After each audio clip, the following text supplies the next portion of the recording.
လုံးပဲမင်္ဂလာပါရှင်မေအော်ဒီယိုဘုတ် channel ကနေပြီးတော့ကြိုဆိုလိုက်ပါတယ်ဒီနေ့မှာတော့စာရေးဆရာကြီးမင်းသိန်းကရေးသားထားတဲ့မိုးရိမ်နဲ့တူသောလူတစ်ယောက်ဆိုတဲ့ဇာတ်လမ်းလေးကိုတင်ဆက်ပေးသွားမှာပဲဖြစ်ပါတယ်ရှင်မြမပြည်၏အထက်ပိုင်းတွင်တော်ကြီးတော်သည်ရှိ၏ထိုတော်၌ကျွန်းပင်ကဲ့သို့မြင့်မားသောပင်စီဆောက်ကြီးမားသည့်အပင်များသည်ထူထပ်သိပ်သေးစွာပေါက်ရောက်လျက်ရှိ၏ထိုတော်သည်အမျိုးပေါင်းအရာထောင်သောတောပန်းတို့ဖြင့်ပြီး၏ထိုအတူအမျိုးပေါင်းအရာထောင်သောပြားပရုံးလိပ်ပြာတို့သည်ရှိ၏ထိုအတူပြားအုံကိုဖဲ့၍စားတတ်သောဝက်ဝင်တို့သည်လည်းအမြောက်အများရှိ၏ထိုကြောင့်ထိုတောကိုဝက်ဝင်တောဟုခေါ်ကြကုန်၏ထိုအတူထိုတောနှင့်နီးကပ်သောတောင်ကိုလည်းဝက်ဝင်တောင်ဟုခေါ်၏တချို့ကလည်းထိုဝက်ဝင်တောကြောင့်ထိုတောင်သည်ဝက်ဝင်တောင်ဖြစ်သည်မဟုတ်ထိုတောင်ကိုအဝေးမှကြည့်လျင်ဝက်ဝင်ကြီးတစ်ကောင်နှင့်အလားတန်တူသောကြောင့်မူလကပင်ဝက်ဝင်တောင်ဟုခေါ်ခဲ့ကြ၏ထိုကြောင့်ထိုဝက်ဝင်တောင်နှင့်နီးသောတောကိုလည်းဝက်ဝင်တောဟုခေါ်ခဲ့ကြသည်ဟုဆို၏အစိုးနှစ်ခုသည်ခိုင်မာလာသောအခါ၌အငင်းပွားဖွယ်ရာဖြစ်တော်၏မည်သို့ဆိုစေဝက်ဝင်တောင်သည်တောင်အဖြစ်လှပနေ၏ထိုအတူဝက်ဝင်တောသည်လည်းတောအဖြစ်လှပနေ၏ထိုလှပသောဝက်ဝင်တောင်ကိုမော်တော်ကားလမ်းတစ်ခုသည်ကွေ့ပတ်၍အရစ်ဖော်ထား၏ထိုအတူလှပသောဝက်ဝင်တောကိုစမ်းချောင်းငယ်တစ်ခုသည်အလဲတဲ့တဲ့မှဖြတ်၍အစင်းဖော်ထား၏ထိုလှပသောတောနှင့်ထိုလှပသောတောင်တွင်မကောင်းသောအရာတစ်ခုသည်ရှိ၏ထိုအရာမှာခရီးသည်တို့မကြာခဏဓမြတိုက်ခံရခြင်းဟုသောနာမည်ပြက်ပင်ဖြစ်၏တောင်အလှနှင့်တောအလှကိုပျက်စီးစေလောက်အောင်ထိုနာမည်ပြက်အမဲခွက်ကြီးကလွှမ်းအုပ်ထား၏ထိုကြောင့်ခရီးသည်တို့သည်ဝက်ဝင်တောင်ဟုဆိုလိုက်လျင်နှာခေါင်းရှုံကြကုန်၏ထိုအတူဝက်ဝင်တောဟုဆိုလိုက်လျင်လည်းလက်ကာကြကုန်၏ထိုခရီးသည်အစင်မသင့်လျင်စီးစိမ်ပြုတ်အသက်စီးဝိုင်းပင်ကျွေနိုင်သည်ဟုထင်မှတ်ကြကုန်၏ထိုဝက်ဝင်တောနှင့်ဝက်ဝင်တောင်သည်ခရီးသည်တို့အားဓမြတိုက်နေသည်မှာတဦးတယောက်ထဲသာရှိ၏ထိုသူကတနတ်သမားလူရန်ကားဖြစ်၏ပုံမှကဏ္ဍပေါင်းမြောက်များစွာဖြင့်ဝရမ်းထုတ်ထားရသောဝရမ်းပြေးတဦးလည်းဖြစ်၏သူသည်ထိုတောနှင့်ထိုတောင်တွင်တောင်းကျမ်းနေတော်လဲတယောက်တည်းဖြစ်၍အရှာရခက်လာ၏သက်ဆိုင်ရာမှတောနှင်း၍ရှာလျင်လဲထိုတယောက်တည်းစိုးသွားနေသောလူဆိုးကတောနှင့်တောင်ကိုစွန့်၍ရုပ်ဖြက်ခါရှောင်တိန်ထွက်ခွာသွားတတ်၏သက်ဆိုင်ရာမှထောင်၍ဖမ်းရန်အမျိုးမျိုးအဖုံဖုံစီစဉ်ခဲ့၏ခရီးသည်ရောင်ဆောင်၍၎င်းဓမြတိုက်မိနေရာသို့သွားခဲ့ကြ၏သင်ကထိုသူတို့အားဓမြတိုက်ဖို့ဝေးစွာချောင်း၍မြပင်မကြည့်ခဲ့ပြီထိုအခါမျိုး၌ရှာသူတို့သည်ဖတ်ဖတ်မောကြကုန်၏မရှိတော့ဘူးနဲ့တူပါရဲ့ကွာထင်မှတ်ခါစိတ်ချလက်ချနေပြီဆိုလျင်ဓမြမှုများပေါ်ပေါက်လာပြန်၏ကလေးများတခိုးပလိတ်လှုပ်တန်းကစားတကဲ့သို့ထိုဝရမ်းပြေးလူဆိုးနှင့်ပလိတ်တို့သည်ကစား၍နေကြလေ၏၎င်းတို့ကစားပွဲသည်ကြာညောင်းလာသောအခါအသက်မရှိသောတောနှင့်တောင်သည်အချောင်နာမည်ပြည့်ရရှာလေတော့သည်တနေ့သ၌အထက်ကဆိုခဲ့သောဝက်ဝင်တောင်ကိုမုတ်စိတ်ဖြူအဖိုးအိုတူသည်တရွေ့၍တက်လာလေသည်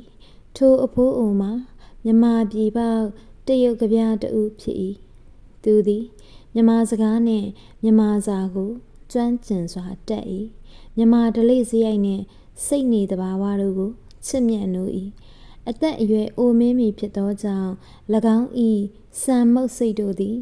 ဥပြိုင်း၏အတောင်ကဲ့သို့ဆွတ်ဆွတ်ဖြူနေပြီဖြစ်၏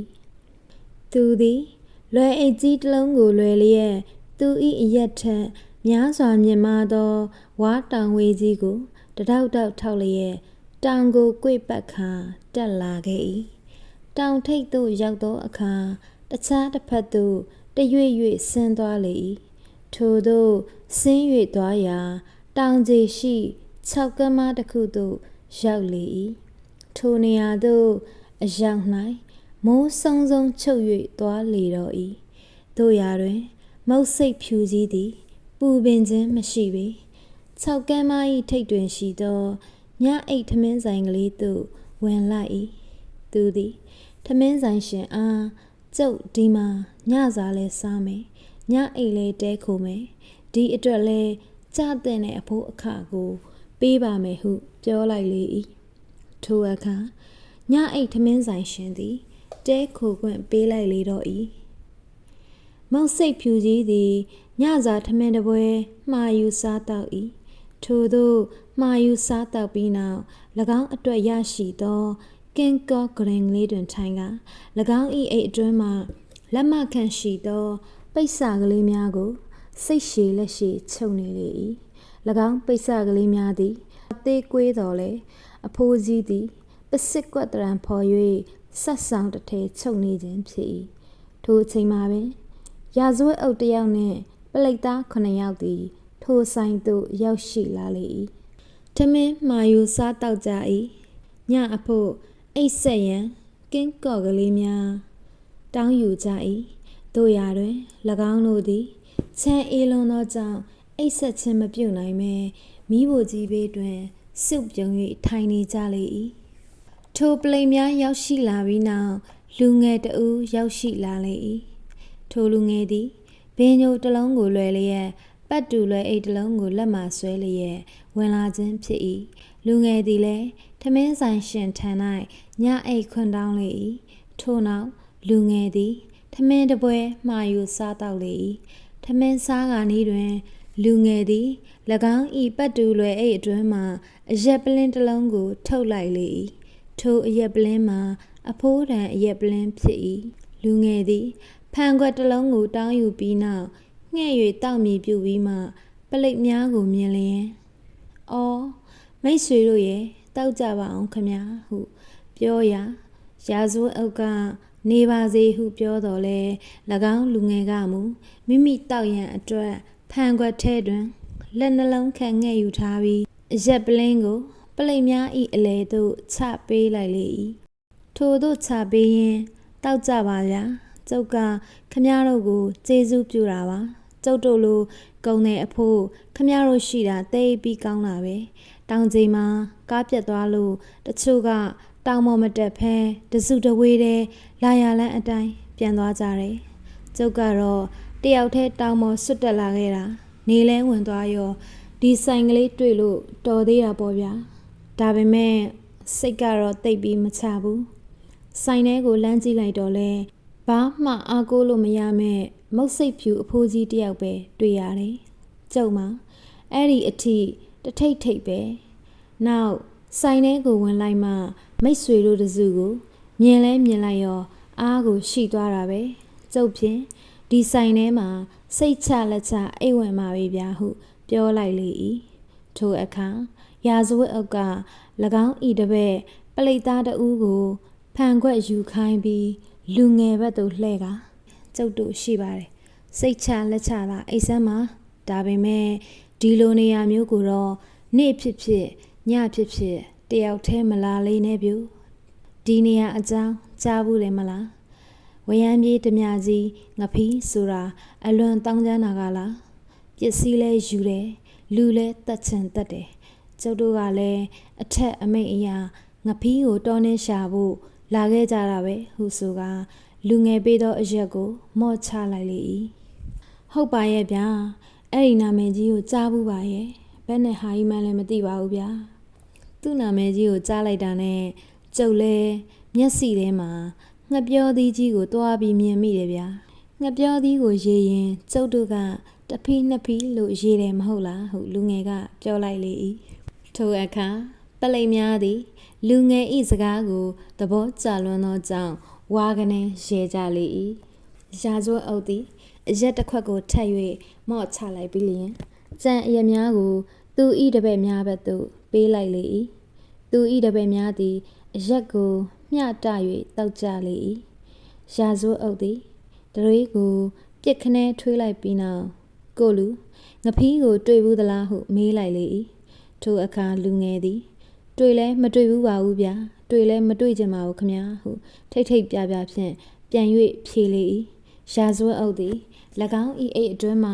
ဓာတ်ပုံတစ်ပုံကိုထုတ်၍မတွေ့ဘူးရင်ဒီကိုလာကြည့်ရန်ကုန်ပလိတ်မင်းကြီးရုံးကပို့ပေးလိုက်တဲ့ငဖီးရဲ့ဓာတ်ပုံစုငွေ1000လဲထုတ်ထားတယ်ငဖီးကဓမြမှုနဲ့ထောင်ကြဘူးတယ်ဒါကြောင့်မို့သူ့ရဲ့ record ဟာပလိတ်ဘက်မှာရှိထားတာပေါ့အရက်9ပေ10လက်မှာတဲ့ကိုလုံးတုတ်တုတ်အသားမဲမဲဟောတာသူ့ဓာတ်ပုံဟုဆိုကလူငယ်လေးအားပြလေ၏လူငယ်လဲထမင်းကိုအပီးသက်စား၍လက်ဆေးပြီးရာဇဝတ်အုပ်ထံသို့ရှောက်သွားလေ၏ထို့နောက်ရာဇဝတ်အုပ်ထံဓာတ်ပုံကိုတောင်းယူပြီးအောက်လင်းမီးတွင်သွား၍ကြည့်လေ၏အတော့ကိုစိုးတဲ့လူပဲဗျာအစိုးရကစုငွေ1000နဲ့ထုတ်ထားတာနဲတာပေါ့ဗျာဒီလန်းကဖြစ်သွားတဲ့ကုန်သည်တွေစီကအလှခံပြီးတော့စုငွေထပ်ပြီးတော့တိုးတဲ့နေဗျာဒီလိုလုပ်မယ်ဆိုရင်ကျုပ်ကငွေ1000လောက်ထည့်လိုက်ချင်ပါရဲ့ဗျာပြီးတော့လဲကြည်စမ်းမအောင်ဒီလူမျက်နှာနဲ့ကြောက်စရာကောင်းလိုက်တာကျုပ်နဲ့များ2ယောက်တည်းတွေ့ရင်တော့တနက်နဲ့ချိန်ဖို့တောင်မလိုဘူးသူ့မျက်နှာမြင်တာနဲ့ကြောက်ပြီးရှိတာတွေအကုန်ပေးမိမှာပဲဟုပြောဆိုကလူငယ်သည်ဓာတ်ပုံကိုရာဇဝတ်အုပ်လက်သို့ပြန်ပေးပြီးကဲဗျာကျုပ်ကိုခွင့်ပြုပါဦးကျုပ်သွားအိတ်တော့မယ်ဗျာဟုဆိုကလူငယ်သည်၎င်းအတွက်ရထားသောကင်းကော့ဂရင်စီသို့သွားလေ၏ထိုဂရင်မှာမုတ်စိတ်ဖြူကြီးဤဂရင်နှင့်လွန်စွာနီးလေ၏လူငယ်သည်၎င်းဤပင်ကြိုကိုခေါင်းရင်းတွင်ထောင်၍လွယ်အိတ်ကိုခေါင်းအုံအောက်တွင်ထည့်လိုက်လေ၏ပြီးလျင်ကုတ်အင်းကြီးကိုကျဲသီးများတက်ပြီးလက်ပိုက်ခါဂရင်မော်၌ဆန့်ဆန့်ရန့်ရန့်လှဲချလိုက်လေ၏ထိုသို့လဲချရင်မုတ်စိတ်ဖြူအဖိုးကြီးဘက်သို့ခေါင်းကိုလှဲကအဖိုးကြီးအိပ်ပြီလားဟုမေးလိုက်လေ၏ထိုအခါမုတ်စိတ်ဖြူအဖိုးကြီးကဒါနဲ့နေပါအောင်ငါလူရဲ့ဝရံပြေငဖီးကိုဖမ်းမိရင်ကိုရင်ကတော့တကယ်ငွေ1000ပေးမှလားဟုမေးလိုက်လေ၏ထိုအခါလူငယ်ကတကယ်ပေါ့အဖိုးကြီးရဲ့ခမားကငွေ1000လိုချင်လို့လားသွားမလုံးနဲ့ငဖီးဆိုတဲ့ကောင်ကတိတ်ပြီးဆိုတာသေနေလိမ့်မယ်ဟုပြောလေ၏မုတ်စိတ်ဖြူကြီးကတခစ်ခစ်ရဲရင်ငါအနေနဲ့ငွေ2000လိုချင်ရင်မင်းကိုအခုဖမ်းလိုက်ရုံပဲလူငယ်အနီးသို့ကတ်ခါခတ်တိုးတိုးပြောလိုက်လေ၏အဖိုးကြီးဘာစကားပြောတာလဲဟုလူငယ်ကခတ်တိုးတိုးခတ်ငေါငေါပြန်၍ပြောလိုက်လေ၏ဗမာစကားပြောတာပေါ့ကွာမင်းနားမလဲဘူးလားနားမလဲရင်ဟောပလိတ်တွေနဲ့စကားပြောရလိမ့်မယ်ဟုမုတ်စိတ်ဖြူကြီးကပြောလိုက်လေ၏ဘယ်လိုလုပ်ပြီးတော့ကျုပ်ကဝေယံမြေဓမြကြီးငဖီးဖြစ်နေရမှာတော့ဟိုရာဇဝတ်အုပ်စီမှာဓာတ်ပုံရှိတယ်သွားပဲကြည့်ပါဦးငဖီးဆိုတဲ့ဓမြကြီးကအသက်40လောက်ရှိပြီတဲ့ဟုလူငယ်ကခတ်တိုးတိုးပြောလိုက်လေ၏မင်းပြောတာလဲဟုတ်ပါတယ်အဲ့ဒီငဖီးဆိုတဲ့ကောင်ကလောကကြီးမှာမရှိတော့ဘူးဘယ်ရှိတော့မလဲကွာမင်းကတပ်ပလိုက်ပြီကိုအဲ့ဒီငဖီးနေရာမှာမင်းကဝင်ပြီးအလုတ်လုတ်နေတာပေါ့ပလိတ်တွေကငဖီးရဲ့ဓာတ်ပုံကြီးနဲ့ရှာဘယ်တွေ့မလို့ကွာအဲ့ဒီတော့စုငွေ1000ကိုမင်းစီကထုတ်ကြံ1000ကိုအစိုးရစီကထုတ်ယူရမလားစုငွေ2000လုံးကိုမင်းကပဲစိုက်ပေးမလားဟုမုတ်စိတ်ဖြူကြီးကပြောလိုက်ရာလူငယ်သည်မုတ်စိတ်ဖြူကြီး၏လက်တွင်းသို့ငွေဆက်ကူတော့2000ကိုထည့်ပေးလိုက်လေတော့၏ထိုအခါမုတ်စိတ်ဖြူကြီးကဒီလိုလဲမဖြစ်သေးဘူးကွာပလိတ်တွေမရှိတော့တာနဲ့အဲ့ဒီငွေ2000ကိုမင်းကငါစီကလုပြီးတော့သွားနိုင်သေးတယ်အဲ့ဒီတော့မင်းရဲ့6လုံးပြူးတွေကကြည်စံတွေကိုငါ့ကိုထုတ်ပေးထားအောင်ဟုဆိုပြီးမုတ်စိတ်ဖြူကြီးသည်လူငယ်ဤခေါင်းအောင်အောင်မှလွယ်အိတ်ကိုစက်ခနဲဆွဲယူလိုက်ပြီးလျင်လွယ်အိတ်အတွင်းမှတနက်ကိုနှိုက်ခါကြည်စံများကိုထုတ်ယူလိုက်လေ၏လွယ်အိတ်အတွင်းမှကြည်စံပူများကိုတပါးတည်းနှိုက်ယူလိုက်ပြီးလျင် တနက်နှင့်လွယ်အိတ်ကိုလူငယ်အားပြန်၍ပေးလိုက်လေ၏လူငယ်သည်စီကရက်တလိပ်ကိုရှိုက်ဖွာရင်းဒီတခါတော့မွေဝေးပိုးထီပဲဟုမကျေနပ်သောလေသံဖြင့်ပြောလိုက်လေ၏မုတ်စိတ်ဖြူကြီးမှမူတခိခိရေမောရင်းအိတ်သွားလေတော့၏နနက်မိုးလင်းသောအခါ၌မုတ်စိတ်ဖြူကြီးသည်ဆိုင်ရှင်အားနှုတ်ဆက်ခါတောင်ဝေးတရောက်တော့ခောက်၍ထွက်သွားလေ၏ပလိမ်များလည်းလူဆိုးကြီးငဖိအားဖမ်းဆီးရန်အတွက်ဝက်ဝင်တော်သို့ဆင်းသွားကြလေ၏ထိုအခါလူငယ်သည်ပြုံးလိုက်လေ၏ပြုံးလိုက်ပြီးလျင်လွယ်အိတ်အတွင်းမှတနက်ကိုနှိုက်လိုက်ရာတနက်ပြောင်းဝတွင်လက်၍ထိုးထားသောစက်ကူလိတ်ကလေးတစ်လိတ်ကိုတွေ့ရလေ၏ထို့ကြောင့်ထိုစက်ကူလိတ်ကိုထုတ်၍ဖတ်ကြည့်ရာအောက်ပါအတိုင်းရေးထားသောစာကိုတွေ့ရလေ၏ဟေ့ကောင်ငဖိအတူမင်းငါကိုစက်ကူတွေထပ်ပြီးသားအဲ့ဒါတွေအားလုံးခေါင်းအောင်အောက်မှာထားခဲ့တယ်မင်းယူခြင်းရင်ပြန်ယူသွားအောင်ဒါပေမဲ့ဘင်ဂျိုကိုတော့ငါယူသွားပြီဟဲ့လူငယ်သည်ထိုစာကိုဖတ်ပြီးနောက်အတော်လဲတဲ့လူကြီးပဲပြီးတော့ဒီလူကြီးဟာဘာမှလည်းမသိဘူးဟုတကူတည်းရေရွက်လိုက်လေတော့သည်အထက်ပါအဖြစ်ပြက်များဖြစ်ပွားပြီးမကြာမီ၌မှပင်ဝက်ဝင်တောင်ရှိကားလမ်းပေါ်တွင်မော်တော်ကားတစ်စီးကိုတုံများခု၍အရက်ခိုင်းပြီးလျင်တကူတော်ဓမြတဦးကမျက်နှာကိုအဝတ်စည်းကဓမြတိုက်လေတော့၏ကားပေါ်တွင်ခရီးသည်များနှင့်အတူပလိတ်များသည်ရုပ်ဖြက်၍လိုက်ပါလာခဲ့သည်ကိုမူထိုဓမြသည်မသိရှာပြီပလိတ်များသည်ထိုဓမြအားလက်ရဖမ်းမိရန်ကြိုးစား၏တို့ရာတွင်ဓမြကခုခံသဖြင့်ပြန်လဲပစ်ခတ်ရလေ၏ဓမြနှင့်ပလိတ်တို့သည်ဝက်ဝင်တောင်ပေါ်တွင်တိုက်ပွဲဖြစ်ကြကုန်၏ထို့နောက်ဓမြသည်ပေါင်နှင့်လက်မောင်းတွင်ဒဏ်ရာရကတောင်ကဘာရံမှရှော့ဆင်း၏ဝက်ဝင်တော်အတွင်းသို့တရွေ့၍ဝင်လေ၏ခက်ခဲစွာဝင်ရလေ၏၎င်း၏နောက်မှလည်းပလိတ်များသည်လက်နှိပ်ဓာမီတဝင်းဝင်းဖြင့်လိုက်လာကြလေ၏ဓမြသည်စမ်းချောင်းအတိုင်းလာခဲ့ရာအချိန်အတော်ကြာသောအခါ၌တော်ကြီးမြတ်မဲထဲတွင်မှန်အိမ်ငယ်ကလေးထွန်းထားသောခြေတံရှည်တဲအိမ်ကလေးကိုထူးဆန်းပွင့်ရာမြင်တွေ့ရလေ၏သူသည်အားတက်၍သွား၏ထို့ကြောင့်တဲအိမ်ကလေးစီသို့စူးစား၍သွားရင်းနှင့်ပင်လဲကျ၍သတိလစ်မေ့မျောသွားလေ၏သတိရသောအခါ၌မူအိမ်အတွင်းရှိအတွင်းကန်းစီသို့ရောက်နေပြီဖြစ်ကြောင်းသတိပြုမိလေ၏ထို့ကြောင့်ခါးတွင်ချိတ်ထားသောတနက်ကိုဖြတ်ခနဲဆန်းလိုက်မိ၏ထို့အချိန်မှာပင်တဲအနီးအပါးတွင်ဖနက်တံများကြားရလေ၏ထို့နောက်ထိုဖနက်တံများစီမှပြို့အဖိုးကြီးခမားကဒီအိမ်ကလားဟုမေးလိုက်တံကိုကြားရ၏တဲအိမ်ပေါ်မှလူကလည်းကျုပ်ကိုလူလို့ယူဆရင်ကျုပ်ကဒီအိမ်ကပေါ့ဗျာဒါမှမဟုတ်ပဲရသိလို့ယူဆရင်ကျုပ်ကဒီကျောင်းသင်ခန်းကရသိပေါ့ဗျာဟုသောအတန်ကိုကြားလိုက်ရလေ၏လူငယ်သည်ထိုအတန်ကိုကြားဘူးတကဲ့သို့ရှိသည်ဖြင့်အတွင်းမှနေ၍အပြင်သို့ချောင်းကြည့်လိုက်ရာတခါက၎င်းနှင့်ထမင်းဆိုင်တွင်ဆုံခဲ့ဘူးသော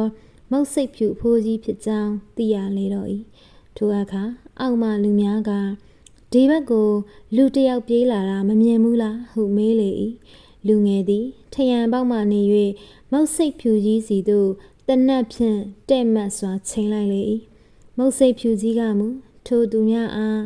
ကြံကြီးစီရဗျာမတွေ့ရပါဘူးခမတို့ကဘာတွေလဲပလိတ်တွေလားလူဆိုးထွက်ပြေးသွားလို့လိုက်ရှာနေတာလားမရှာပါနဲ့ဗျာဒီတော့ကဝက်ဝင်တိတ်များတယ်ဗျလူဆိုးကိုခမတို့မတွေ့ပေမဲ့ဝက်ဝင်ကတော့တွေ့မှာပဲအဲ့ဒီလူဆိုးကိုဝက်ဝင်ကုတ်လို့သေမှာပါပဲခမတို့လည်းတော်တွေကအမြန်ဆုံးပြန်ထွက်ကြဗျဒီအချိန်မှာဝက်ဝင်တွေတိတ်ပြီးတောင်းကျမ်းနေဟုလှမ်း၍ပြောလိုက်လေ၏ထိုအခါအောက်မှလူတစ်ယောက်ကခမကိုတော့ဒီတော်တွေကဝက်ဝင်တွေကမကုတ်ဘူးလားဗျဟုပြန်မေးလိုက်လေ၏ကျုပ်ကဒီနေရာကိုလာနေတာအရေးပိုင်မင်းရဲ့ခွင့်ပြုမိန်နဲ့လာနေတာဗျဟောဒီမှာအမိန့်စာရွက်ရှိတယ်အရေးပိုင်မင်းကမုတ်စိတ်ဖြူအဖိုးကြီးကိုဝက်ဝင်တော်အလေကောင်မှာသတင်းတီလာစောက်တရံ နေထိုင်ခွင့်ပြုလိုက်သည်တဲ့လက်မှတ်လေးထိုးထားတယ်ရုံးတစ်စိတ်လေးရိုက်ထားတယ်ရုံးတစ်စိတ်မှာချူးကောင်နှစ်ကောင်ပါတယ်ဘေးကစာတွေကတော့အင်္ဂလိပ်လိုရေးထားလို့ကြုံမသိဘူးလှမ်း၍အော်ကပြောလိုက်လေ၏ထိုအခါပလိတ်များအနက်မှရာဇဝတ်အုပ်ဖြစ်သူမုတ်စိတ်ဖြူကြီးဤတဲပေါ်သို့တက်လာလေ၏ပြီးလျင်မုတ်စိတ်ဖြူကြီးထံမှစာရွက်ကိုယူ၍ကြည့်၏ထို့သို့ကြည့်ပြီးနောက်စာကတော့မြို့ပိုင်မင်းရဲ့စာအစစ်ပါပဲဒီစာရှိတာနဲ့ပဲခမားကိုဝက်ဝင်ကမကုတ်တော့ဘူးလားဟုမေးလိုက်လေ၏ဝက်ဝင်တွေကစာလဲဖတ်တတ်တယ်နဲ့တူတယ်ဒီစာကိုဒီမှာချိတ်ထားတာနဲ့သူတို့မလာကြဘူးဗျပြီးတော့လဲကျုပ်သိရသလောက်တော့ဝက်ဝင်တော်တော်များများကလူစကားနားလဲတယ်ဗျဒါပေမဲ့လူတော်တော်များများဟာလူစကားနားမလဲတာကျုပ်တွေ့ရတယ်ဟုမုတ်စိတ်ဖြူကြီးကပြောလိုက်လေ၏ထိုအခါရာဇဝတ်အုပ်ကဒီတော့ထဲမှာဝရမ်းပြေးဓမြကြီးငပိဆိုတာရှိတယ်သူကရောခမ ्या ကိုလာပြီးဒုက္ခပေးတာမရှိဘူးလားဟုမေးလိုက်လေ၏ဓမြတခိုးတွေဟာကျုံနဲ့တွေ့ရင်စိတ်ညစ်သွားကြတယ်ဗျဘာဖြစ်လို့လဲဆိုတော့ကျုံမှာတိုက်စရာခိုးစရာဘာမှမရှိပဲဟုမုတ်စိတ်ဖြူကြီးကပြောလိုက်လေ၏ခမ ्या ဒီမှာဘယ်လိုစားတောက်တယ်လဲဟုရာဇဝတ်အုပ်ကမေးလိုက်လေ၏စားတာကတော့မထူးပါဘူးခမ ्या တို့လိုပါပဲပါဇက်နဲ့စားတာပါပဲဟုမုတ်စိတ်ဖြူကြီးကပြောလိုက်လေ၏မဟုတ်ဘူးလေဗျာစားစရာဘယ်ကရတယ်လဲလို့မေးတာဟုပြန်၍မေးလိုက်လေ၏အော်ဒါလားဒါကဒီလိုဗျတလတခါမြို့ကိုတက်ပြီးတော့ဆန်ကလေးဂျုံကလေးစားကလေးအချောက်အချမ်းလေးဝယ်ရတာပေါ့ဗျာဝယ်တယ်ဆိုတာအလှခံတာပါပဲပြီးတော့လဲဟိုဘက်မှာဟင်းသီးဟင်းရွက်လေးပါလေးစိုက်ခင်းလှုပ်ထားသေးတယ်ဟုမုတ်စိတ်ဖြူကြီးကပြောလိုက်လေ၏ရာဇဝတ်အုပ်သည်မုတ်စိတ်ဖြူကြီးအားခြေဆုံးကောင်းဆုံးကြည့်ပြီးနောက်တရုတ်သူတော်ကောင်းကြီးပဲဗျဟုရေရွတ်လိုက်လေ၏ထိုအခါမုတ်စိတ်ဖြူကြီးကသူတော်ကောင်းမှာတရုတ်သူတော်ကောင်းဗမာသူတော်ကောင်းကလားသူတော်ကောင်းရဲ့လို့မရှိဘူးဗျသူတော်ကောင်းဟာသူတော်ကောင်းပဲသူရုပ်မှာဒီအတိုင်းပဲတရုတ်သူရုပ်မှာကလားသူရုပ်မှာဗမာသူရုပ်မှာရဲ့လို့မရှိဘူးသူရုပ်မှာဟာသူရုပ်မှာပဲလူမျိုးမှာကောင်းတယ်ဆိုတယ်မရှိဘူးဟုပြောလိုက်ရာရာဇဝတ်အုပ်ကအတော့ကိုဗမာရေးလဲတာပဲဟုဆိုကတဲပေါ်မှဆင်းသွားလေ၏ထို့နောက်ပလိမ်များသည်ခက်ခဲစွာပြန်သွားကြလေတော့၏ထိုအခါကျမှမုတ်စိတ်ဖြူကြီးကအတွင်းမဲ့သို့လှဲကဟေ့ငဖီးအတူမင်းဘာဖြစ်လို့ငါ့ကိုအထဲကတနက်နဲ့ချိန်ထားရတာလဲမင်းရဲ့သိမ်မင်းနေမရှိတော့ဘူးတနက်ကိုထားခဲ့ပြီးတော့အပြင်ထွက်လာခဲ့တော့ဟုဆိုလိုက်ရာလူငယ်သည်တနက်ကိုခါးသားတွင်ထိုးကအပြင်သို့ထွက်လာလေတော့၏ထို့သို့ထွက်လာပြီးနောက်ကျုပ်အခန်းထဲကနေပြီးတော့တနက်နဲ့ချိန်ထားတာကိုခမ ्या ကဘယ်လိုလုပ်ပြီးတော့သိနေရတာတုံးဟုလူငယ်ကမေးလိုက်လေ၏ငါနဲ့ဟိုပလိတ်တွေနဲ့စကားပြောနေတဲ့အခါအထဲမှာမင်းရှိနေတယ်လို့ပြောလိုက်မှာကိုမင်းကစိုးရိမ်နေလေကွာအဲ့လိုပြောလိုက်တာနဲ့မင်းကငါ့ကိုမောင်းဖြုတ်ချလိုက်မယ်လေကွာအဲ့ဒီအတွက်မင်းငါ့ကိုတနက်နဲ့ချိန်ထားရမှာပေါ့ဟုမုတ်စိတ်ဖြူကြီးကပြောလိုက်လေ၏ထိုအခါလူငယ်ကကျုပ်ခမ ्या တဲနာအရောက်မှာသတိမေ့ပြီးတော့လဲသွားတယ်ဗျအဲ့ဒါကိုငါတွေ့လို့မင်းကိုမရမကပွေ့ချီပြီးအိမ်မော်တင်လာရတာဟုမုတ်စိတ်ဖြူကြီးကပြောလိုက်လေ၏ကျုပ်တန်ရာတွေမှာလဲပတ်တီးတွေဘာတွေနဲ့ပါလားဟုလူငယ်ကပြောပြန်လေ၏ငါလဲတက်သွေမှတ်သွေလှုပ်ပေးထားရတာကွာဟုမုတ်စိတ်ဖြူကြီးကပြောလိုက်လေ၏ဒီတောထဲမှာဝက်ဝင်နေရှိတယ်ဆိုတာတကယ်ပဲလားမုတ်စိတ်ဖြူကြီးဟုလူငယ်ကမေးလိုက်လေ၏တော်ပုံကြီးငဖီးဆိုကွာတော်အကြောင်းလဲမသိပါလားဘယ်ကလာဝက်ဝင်ရှိရမှာလဲဟုမုတ်စိတ်ဖြူကြီးကပြောလိုက်လေ၏နေစမ်းမအောင်မုတ်စိတ်ဖြူကြီးရဲ့ဟိုတခါထမင်းဆိုင်မှာတွေ့တော့ကကျုပ်ကိုဓမြမန်းခမ ्या ဘယ်လိုလုပ်ပြီးတော့တိသွားတာလဲဟုလူငယ်ကမေးလိုက်လေ၏သိတာပေါ့ကွာမင်းကဟိုဘက်တောင်စီမှာကားပြက်လို့မင်းတယောက်တည်းဒီဘက်ကိုထွက်လာတယ်လို့ပြောတယ်အမှန်ကဒီလိုမဟုတ်ဘူးကွာမင်းကကားကိုဓမြတိုက်ပြီးခရီးသည်တွေကိုကုန်းချောင်းဆင်းလျှောက်ခိုင်းတယ်ပြီးတော့မင်းလွယ်လာတဲ့ဘင်ဂျိုကမင်းနဲ့ဘာမှမပတ်သက်ဘူးအဲ့ဒါလဲတိုက်ရပါပစ္စည်းပဲမင်းသာဘင်ဂျိုသမားဖြစ်ရင်အဲ့ဒီညကဘင်ဂျိုကလေးတီးနေမှာပေါ့ကွာ ဒီပင်ဂျိုကိုငါကောင်းကောင်းသိတယ်ကွာဒီပင်ဂျိုဟာငါမိတ်ဆွေကိုပါကောင်းရဲ့ပင်ဂျိုပေါ်မှာ BK ဆိုတဲ့စလုံးရေးထားတာပါတယ်ကွာကိုပါကောင်းငါစီလာတာမင်းနဲ့တွေ့လို့ပြန်ကြွေသွားတာ2 လတစ်ခါလောက်ဒီလူကြီးငါစီကိုလာလေးရှိတယ်လာတာတဲ့ညတွေဆိုသူကပင်ဂျိုတီးတယ်ငါကတချင်းဆိုတယ်အတော်ကိုနေရာကြတာကလားပြီးတော့မင်းကဝရမ်းပြေးငပီးကိုမိရင်မင်းအနေနဲ့တောင်စုငွေ1000လောက်ပေးလိုက်ချင်သေးတယ်လို့ပြောတယ်မလားအဲ့ဒီစိတ်ဓာတ်မျိုးဟာဝရမ်းထုတ်ခံထားရတဲ့ဝရမ်းပြေးရဲ့စိတ်ဓာတ်မျိုးပဲကွာပြီးတော့ခရီးသည်တွေကလည်းမင်းကိုပေးဖို့ငွေဆက်ကူအရွယ်ဆက်ကူတွေအထက်လိုက်ချုပ်လာခဲ့ကြတယ်မင်းကငါ့ကိုငွေ2000ပေးရမယ်ဆိုတော့အဲ့ဒီဆက်ကူအထုပ်2ထုပ်ငါ့ကိုပေးလိုက်တာမလားဟုမုတ်စိတ်ဖြူကြီးကပြောလိုက်လေ၏လူငယ်သည်မုတ်စိတ်ဖြူကြီးအားမခိုးမခန့်ကြည့်လိုက်ပြီးလျင်ခမားကလူလေကြီးပါခမားဟာဘာနဲ့တူတယ်လဲဆိုရင်ကြောင်ပါကြီးနဲ့တူတဲ့လူတစ်ယောက်ပဲဟုမကြေမနက်ဖြစ်ခါပြောလိုက်လေ၏မဟုတ်ဘူးကွာငါဟာကြောင်ပါကြီးနဲ့တူတဲ့လူတစ်ယောက်မဟုတ်ဘူးငါဟာမိုးတိမ်နဲ့တူတဲ့လူတစ်ယောက်ပဲအစင်တစ်ဖြင့်လွတ်မျောနေတယ်အစင်တစ်ဖြင့်ပုံတရံအမျိုးမျိုးဖြစ်နေတယ်အစင်တစ်ဖြင့်လွတ်လပ်ပေါ်ပါနေတယ်ဟုမုတ်စိတ်ဖြူကြီးကပြောလိုက်လေ၏လူငယ်ကအံကိုကြိတ်လိုက်၏ထို့နောက်ဒါနဲ့နေစမ်းမအောင်ဗျ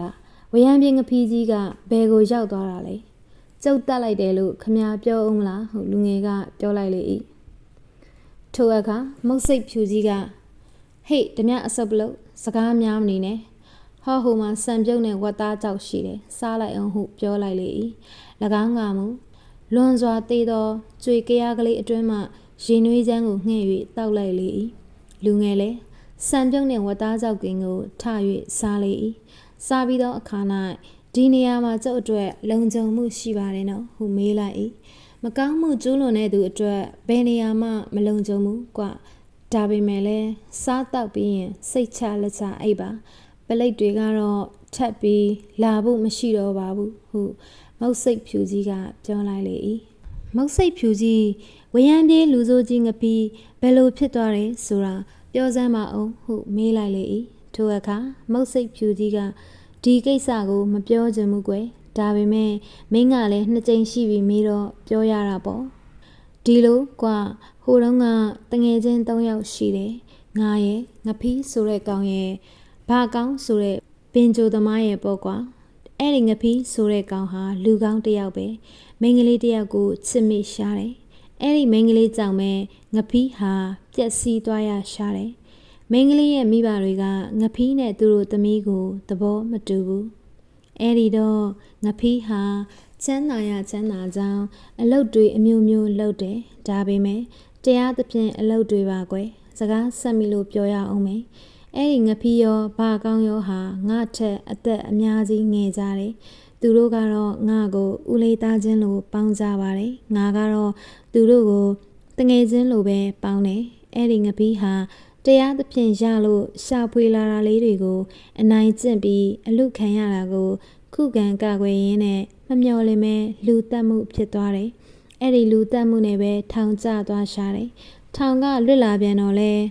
သူ့ရဲ့ချစ်သူဟာဆရာဝန်အဖိုးကြီးတူနဲ့လက်ထပ်သွားပြန်တယ်အဲ့ဒီတော့မထူးတော့ဘူးဆိုပြီးဟော်ရီဝက်ဝင်တောင်မှခိုအောင်ပြီးစိုးမိုက်နေခဲ့တာကွယ်အဲ့ဒီတော့ဈာဖြတ်ပြီးပြောစရာတခုတော့ရှိတယ်သူ့ချစ်သူဟာထောင်ကလွတ်လာတဲ့နေ့မှာသူနဲ့လာတွေ့သေးတယ်ဒါပေမဲ့သူ့ကိုမယူနိုင်တော့ကြောင်းပြောတာပေါ့အဲ့ဒီတွေ့တဲ့ညမှာပဲငပီးနဲ့သူ့ချစ်သူဟာအတော်ကလေးနယ်လွန်သွားခဲ့ကြတယ်နောက်တော့လဲတကယ်ပဲသူ့ချစ်သူဟာဆရာဝန်အဖိုးကြီးနဲ့လက်ထပ်သွားခဲ့ရတယ်လက်ထပ်တဲ့အချိန်မှာပဲမိန်းကလေးဟာကိုဝင်2 လလောက်ရှိနေပြီကဲပြောရအောင်မယ်ဟိထောင်ကထွက်လာပြီးငပီးကိုအနိုင်ကျင့်တဲ့လူတွေစော်ကားတဲ့လူတွေပေါ်ပေါက်လာခဲ့တယ်ထောင်ထဲဆိုပြီးနှိမ်တဲ့လူတွေလည်းအများအများပေါ့ကွာအဲ့ဒီမှာချစ်သူကလည်းကွယ်အဆအရာရာအစင်မပြေတဲ့ငပီးဟာတနေ့မှမခံနိုင်တဲ့အဆုံးရန်ဖြစ်တော့တာပဲဟိဒီလိုပဲရန်ဖြစ်ရောလက်လွန်ပြီးလူတက်မှုထက်ဖြစ်ပြန်ရောအဲ့ဒီတော့ငပီးဟာ အဖမ်းမခံတော့ပဲဟော်ရီဝက်ဝင်တော်ကြီးတဲ့ထွက်ပြေးလာပြီးဝရံပြေးကြီးလှုပ်နေတော့တာပဲအဲ့ဒီလိုဝရံပြေးမလှုပ်ခင်မှာငပီးကိုရာဇဝတ်အုပ်ကတနတ်နဲ့ချိန်နေအဲ့ဒီတနတ်ကိုလူပြီးထွက်ပြေးလာတော့ငပီးမှာတနတ်တက်လက်လဲပါလာတာပေါ့အဲ့ဒီတနတ်နဲ့ငတ်ပြက်လာတဲ့အခါမှာကားတွေကိုထွက်ပြီးဓမြတိုက်တာပေါ့ပြီးတော့လဲတောထဲဝင်ပြေးပြီးအောင်းနေတယ်အဲ့ဒီတော့သူ့ရဲ့မိတ်ဆွေဖြစ်တဲ့ငါနဲ့ဘင်ဂျိုဘာကောင်းကတော်နေပြီးသူ့ကိုရှာတယ်ဘင်ဂျိုဘာကောင်းကဘင်ဂျိုတန်ပေးပြီးဟော်ရီတော့အနှံ့ရှာတာပေါ့နောက်ဆုံးမှာငပီးနဲ့တွေ့တော့တာပဲတို့နဲ့တွေ့တဲ့အခါမှာငပီးဟာငှက်ဖြားဖြစ်နေတယ်ငါကသူ့ကိုပြုစုရတယ်ဘင်ဂျိုဘာကောင်းကတော့မြို့တက်ပြီးဆေးဝယ်ရိတ်ခါဝယ်ပေါ့ကွာယောဂလည်းတဖြည်းဖြည်းတိုးလာဆိုတော့ဘာကောင်းကတိတ်တဆိတ်ဆရာဝန်တယောက်နဲ့ကူဖို့စီစဉ်ရတော့တာပေါ့ဆရာဝန်အိမ်မှာငပီးကိုပို့ပြီးဆေးကုသခံဖို့ပေါ့ကွာအဲ့ဒီလိုဖြစ်ဖို့ကိစ္စကိုလည်းဆရာဝန်ကတော့ကကူညီရှာတယ်ကွယ်နောက်ဆုံးမှာဆရာဝန်ကြီးဟာသူကိုယ်တိုင်ကလည်းအစိုးရအမှုတမ်းမဟုတ်နေရာကလည်းနေစွန်နေဗျာမိမလုပ်တဲ့သူကလည်းအမျိုးမျိုးအဖုံပေါ့သွေးဆောင်နေဆိုတော့ကုမယ်လို့ဝန်ခံရတော့တယ်သွေးဆောင်တဲ့နီးထဲမှာငပီးကစိန်ရွှေရတနာတွေရတဲ့နီးဟာအတိကပေါ့ကွယ်အဲ့ဒီတော့ဆရာဝန်ကလက်ခံမယ်လို့လည်းပြောလိုက်ရောငါနဲ့ဘင်ဂျိုဘာကောင်းဟာညာကြီးမိုးချုပ်မှာငပီးကိုဆရာဝန်အိမ်ပို့လိုက်တယ်အဲ့ဒီဆရာဝန်ရဲ့အိမ်မှာအသက်24နှစ်လောက်ရှိတဲ့ဆရာဝန်ရဲ့သားတစ်ယောက်ရှိတယ်အဲ့ဒီကောင်လေးဟာငပီးကိုလူဆိုးကြီးမှန်းလဲသိရောဒုက္ခပေးဖို့အမျိုးမျိုးစဉ်းစားတော့တာပေါ့ငပီးယောဂတက်တာလို့ဆရာဝန်အိမ်ကြီးကနေညဘက်ကြီးပြန်လာတယ်ကောင်လေးကမြင်းနဲ့လိုက်ပို့တယ်တောဆက်လေးရောက်ရောငပီးစီကတနက်ကိုကောင်လေးကတောင်းတယ်ငပီးကယုံကြည်လို့ပေးလိုက်တယ်အဲ့ဒီတနက်နဲ့ပဲငပီးကိုကောင်လေးကပြစ်တက်လိုက်တယ်ပြီးတော့ငပီးအလောင်းကိုတောဆက်မှာမြုပ်ပစ်လိုက်တယ်ငပီးဟာတိတ်မှားတယ်ငါနဲ့ဘင်ဂျိုဘာကောင်းတို့လာကြုံမှအဲ့ဒီအိမ်ကပြန်ခဲ့ပါလို့အတန်တန်မှားထားပါရဲ့နဲ့သူ့သဘောနဲ့သူပြန်လာခဲ့တယ်ဒါကြောင့်ဒင်းသေးရတာအဲ့ဒီကောင်လေးဟာငပီးကိုတတ်ပြီးနောက်ပိုင်းမှာမကြာခဏဆိုသလိုဝက်ဝင်တောင်ကကားလမ်းကိုလာပြီးတော့ဓမြတိုက်တယ်ပလိတ်ဘက်ကလည်းငပီးမှတ်လို့မကြာခဏတော်နေပြီးတော့ရှာတယ်ငါဟာငပီးသေးပြီးတဲ့နောက်ပိုင်းမှာဟော်ရီတော်ကြီးထဲမှာအေးအေးဆေးဆေးလာပြီးတော့နေတာအဲ့ဒီလိုနေနိုင်အောင်လဲမြို့ပိုင်းစီမှာအမိန့်စာတောင်းထားတယ်တစ်တော်ဘက်ကိုလည်းနေခွင့်တောင်းထားတယ်ငါစီကိုဧည့်သည်ဆိုလို့2လတစ်ခေါက်ဆိုသလိုလာတဲ့ဘင်ဂျိုဘာကောင်းတော့ရှိတယ်ဒုတိယဧည့်သည်ကတော့မင်းပေါ့ကွာအခုငါပြောပြတဲ့ဇလန်းကိုမင်းဟာနားထောင်ပြီးတဲ့အခါမင်းဟာမင်းအဖေငပီးကိုအဖေမှန်းမသိပဲတတ်မိပြီဆိုတာနားလည်ပြီလားအဲ့ဒီတော့ငါအနေနဲ့မင်းကိုအကောင်းဆုံးအကြံပေးချင်တာကမင်းအခုလုပ်နေတဲ့အလုပ်တွေကိုရှက်တန်းကရပ်ပစ်လိုက်ပါအခုပြောခဲ့တာတွေကိုလည်းထမင်းလုံးတစ်စီ၆တယ်လို့အောင်းမိပြီးမေ့ပစ်လိုက်ပါဟုမုတ်စိတ်ဖြူကြီးကပြောလိုက်လေ၏ထိုအခါလူငယ်သည်မုတ်စိတ်ဖြူကြီးအားမျက်လုံးဆွေ၍ကြည့်လိုက်ပြီးနောက်ဘာကောင်းတောင်မရိပ်မိဘူးဒီလောကကြီးမှာဒီအကြောင်းကိုသိတာဆိုလို့ငါတယောက်တည်းရှိတယ်ဟုပြောလိုက်၍စကားဆုံးသည်နှင့်တပြိုင်နက်လူငယ်ထံမှ6ဟုသောအတန်တန်ထွက်ပေါ်လာ၏မုတ်စိတ်ဖြူကြီးသည်လူငယ်အားလှမ်း၍ကြည့်လိုက်ရာလူငယ်၏တနတ်ပြောင်းသွားသည်မုတ်စိတ်ဖြူကြီးအားချိန်၍ထားလိုက်ပြီးဖြစ်၏ထို့နောက်လူငယ်ကဝမ်းနေပါတဲ့မုတ်စိတ်ဖြူကြီးခမရဲ့အကင်းပါခြင်းဟာခမကိုတေမဲ့စီကိုပို့ပြီးကျုပ်အကြောင်းကိုသိနေတဲ့လူကိုလောကကြီးကအသက်ရှင်ခွင့်မပေးနိုင်ဘူးဟုပြောလိုက်လေ၏ထိုအခါမုတ်စိတ်ဖြူကြီးကတက်ချင်ရင်တော့တတ်ပါကွာငါလည်းအသက်ကြီးပါပြီမထူးတော့ပါဘူးဒါပေမဲ့ငါအလောင်းကိုငါအကောင်ကြီးငပီးနားမှာမြုပ်ပေးဖို့တော့မေတ္တာရက်ခံပါတယ်ဟုပြောလိုက်လေ၏လူငယ်ကမဲ့ပြုံးပြုံးလိုက်၏ပြုံးလိုက်သည့်တခဏ၌ပင်လူငယ်ထိုင်နေသောဝါကင်းကျမ်းမြင်သည်ဝုန်းကနေပြုတ်ကျသွားလေ၏လူငယ်သည်အောက်တွင်လူတခြားတနတ်တခြားဖြစ်သွား၏လူငယ်ကျသွားသောအပေါက်မှပင်မုတ်စိတ်ဖြူကြီးခုန်ဆင်း၍လိုက်သွား၏အောက်သို့ရောက်လျင်ရောက်ချင်းလူငယ်၏မျက်နာကိုခြေထောက်ဖြင့်ခက်ဆက်ဆက်လှမ်း၍ကန်လိုက်၏ လူငယ်မူးနေစဉ်၌ပင်မုတ်စိတ်ဖြူကြီးသည်လူငယ်အားလက်ပြန်ကြိုးတုပ်လိုက်ပြီးဖြစ်၏တနတ်ကိုလည်းကောက်ယူလိုက်ပြီးဖြစ်၏ခက်တယ်လူကလေးကျုပ်ရဲ့တဲတဲကကျမ်းပြင်တွေဟာအားလုံးအရှင်တွေကြီးပဲအချိန်မရွေးပြုတ်ကျစေခြင်းတဲ့အခါပြုတ်ကျလို့ရတယ်မင်းအနေနဲ့မင်းအဖေငဖီးကိုသာတတ်လို့ရမယ်ဒီကောင်ကလူအားกว่าဒီကောင်ကပုံသေးမှတ်ထားတတ်တဲ့ကောင်မျိုးငါကဒီလိုလူစားမျိုးမဟုတ်ဘူးမိုးတိမ်လိုလူစားငါကပုံသေးဘယ်တော့မှမထားဘူးအဲ့ဒါကိုမင်းသဘောပေါက်ကဲကောင်လေးဦးကြောင်ကြောင်မလုပ်ဖဲမင်းကရှေ့ကသွားပြီးတော့မင်းကိုလူတက်မှုဓမြမှုပေါင်းများစွာနဲ့အေးအေးယူဖို့ပလိတ်လက်ကိုပို့ရမယ်ဒီလိုဆိုတော့မင်းကထင်မယ်မုတ်စိတ်ဖြူကြီးကတိတ်ရက်ဆက်တယ်လို့အမှန်တော့ဒီလိုမဟုတ်ဘူးမင်းကိုငါအဆအအရာရာခွန့်လွတ်ပြီးတော့ဆက်ဆံခဲ့တယ်အခုမင်းကိုဖမ်းပြီးပလိတ်လက်ပို့မှလဲငါ့ကိုတတ်မှာမို့လို့ပို့တာမဟုတ်ဘူးမင်းရဲ့ကျေးဇူးကမ်းတတ်တဲ့အပြုအမူကြောင့်လောကဓမ္မကဆုံးမတယ်လို့ယူဆပါငါကိုမင်းဘယ်နိုင်မလဲကွာငါဟာတဘာဝတရားနဲ့အတူနေထိုင်နေတာပဲတဘာဝတရားဟာပဂတိအပြစ်မဲ့တယ်အဲဒါကြောင့်အစင်ထာဝရအနိုင်ရစမြဲပဲကွယ်ဟုပြောဆို၍လူငယ်အားရှေ့မှသွားခိုင်းလေ၏မနာလိုခြင်းထက်ကြီးမားသောမကောင်းမှုရဲ့လို့မရှိနိုင်နဲ့မယောင်ရဲနိုင်ခြင်းထက်ငတ်မွတ်ခြင်းရဲ့လို့မရှိနိုင်နဲ့လောဘရမတ်သည်လေပြင်းမုန်တိုင်းထက်ပြင်းထန်တယ်ရှောင်ရဲခြင်းသည်သာလျှင်ကြွယ်ဝမှုကိုဖြစ်စေတယ်မိုးရိမ်ပမာလွတ်မျောနေမဲ့လူသားတစ်ယောက်ရှိပါတယ်လူငယ်သည်ခေါင်းငိုက်ဆိုင်ကြလျက်ရှေ့မှရှောက်ခဲ့ရလေ၏မုတ်စိတ်ဖြူကြီး၏ဘင်ဂျိုတန်တချင်းတန်သည်တောအနှံ့တောင်အနှံ့ပြန့်နှံ့ခဲ့ပြီဖြစ်၏ထိုနေရာတစ်ဝိုက်မှာဓမြတိုက်တတ်သည်ဆိုသောအမဲခွက်ကြီးလည်းလွန့်ပြောက်သွားပြီဖြစ်၏